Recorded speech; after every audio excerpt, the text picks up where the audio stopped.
Once upon a time, there was a girl who was so scared of speaking English. This is how it was in the past. You tell us, Katie. What's your opinion on this? Me? No. Oh my god. What should I say now? No. Don't say anything. If you speak, you'll make mistakes. Then they're gonna think you're stupid. I think... No, don't talk. As soon as you start talking, they will laugh at your English.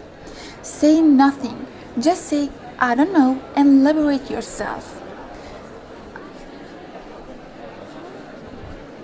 I don't know. Whew.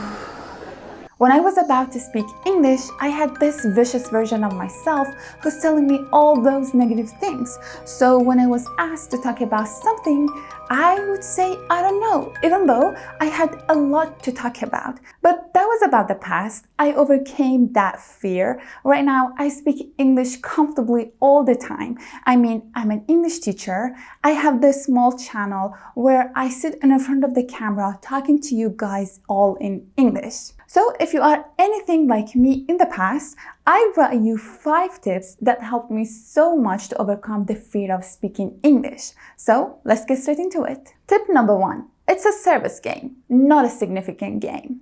You might be in a job interview or in a conversation with a friend or a colleague and be worried that they're looking at you and they're judging your English. But the thing is, no one is looking at you and your English. They're looking at what you're presenting, what you're bringing to the table. Let me explain it this way. Imagine you're in a job interview. The other person who is interviewing you asks you some questions to find the perfect person for the job, not to see how well you speak English.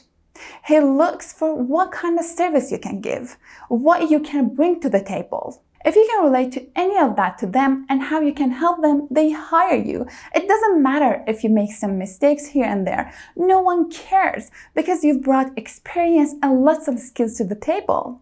Or let's say when you are in a conversation with your colleagues or your friends, your friends are there to communicate with you, to have fun. This is all matters. So the right approach is to go with the service mindset. If you are in a job interview, for instance, say something like, how can I fill this position? Right? Summarize your experience. Describe what you bring to the table. Your expertise related to that job is the most and only important thing that they care about. Or when you're in a conversation with your friends, think what you can do to create more fun. Like you can ask a challenging question. Remember, it's a service game. So stop making the whole thing about your English. Flip the switch and get out of your head into your heart. Tip number 2. You are not the center of this world. Back then, when I was in a situation that I had to speak English, I used to think that, oh my God, everyone is gonna listen to me and be as focused and mean as they can. They're hanging on to every single word that I'm saying and waiting for me to slip up and say something that doesn't make sense and be like, oh, she mispronounced this word. Oh, she used the wrong preposition. Haha, but no one cares. No one sees these mistakes as big as we see them. What do you expect? Do you think as soon as you start talking, everyone turns their head and listen attentively to every single word that you are saying? I mean, look around you. Everyone is looking at themselves. Everyone has their own duties and responsibilities. Everyone has something to deal with. The interviewer is thinking what to ask to find out if you are the right person for the job. Your friend in a conversation, hopefully, is thinking what to do to create more fun. So everyone is looking at themselves, just like you, that you're looking at yourself and your English. And even some people are so busy with their own thoughts and their lives that they easily zone out when we are talking to them. They listen to you, but they're like, oh, just get to the point. I have to call my boyfriend.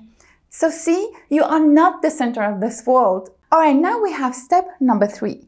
It's not a challenging situation that you have to avoid. It's an opportunity that you have. When you are afraid of speaking English, you're afraid of being judged. You're worried that other people might notice that you're making mistakes. You have the fear of looking foolish, so you're not letting yourself to speak as much to avoid their judgments. So you see speaking as a challenging situation, but it's not a challenging situation that you have to avoid. It's a fantastic opportunity that you shouldn't miss out on it. I mean, the only way to speak English is to speak it.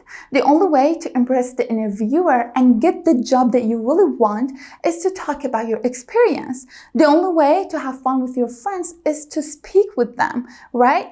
So when you are in a situation that you have to speak English, jump at the chance of speaking. This mindset was a total game changer for me. I was like, not everyone is so lucky to have the opportunity to speak English and express themselves. So I chose to see speaking as a chance that I got to practice speaking, to have fun with my friends, to impress a job interviewer and get my dream job. I was like, it's a chance, I shouldn't ruin it. And I became so eager to talk.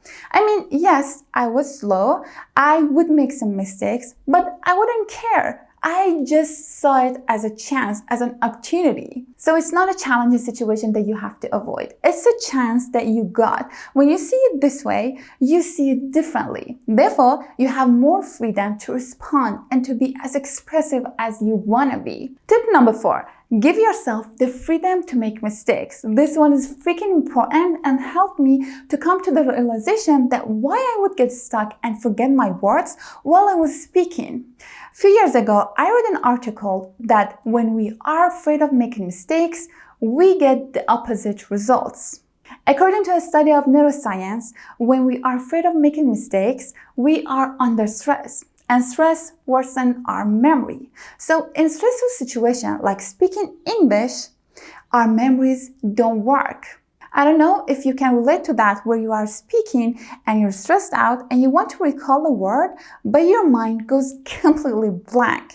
You find that you've forgotten something that you knew actually quite well.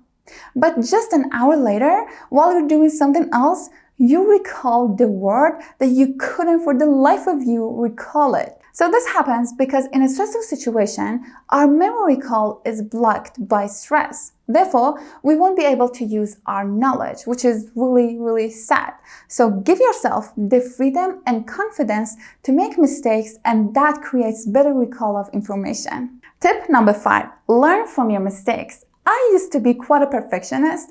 I would hold myself to high standards. I wanted to speak English perfectly, without making mistakes, and use complicated sentences without hesitation.